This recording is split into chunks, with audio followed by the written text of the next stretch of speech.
জানানো হচ্ছে, দয়া করে আপনি মঞ্চের উপর চলে আসুন। সজল মণ্ডল, সমীর দেবনাথ, প্লিজ একটু মঞ্চের উপর চলে আসুন। আসুন না স্যার, একটু প্লিজ। ভাবনা আর্তনাদ, আর্তনাদ অর্থাৎ একটা তীব্র কষ্ট। আমাদের মধ্যে উপস্থিত হয়েছেন যন্ত্রণা, কিছু সোনাপুর পঞ্চায়েত সমিতির সদস্য বরুণ সর্দার মহাশয়।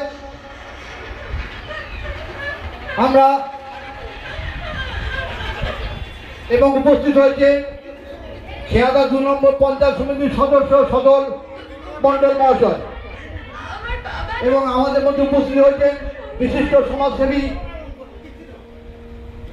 সমীর দেবনাথ মহাশয়।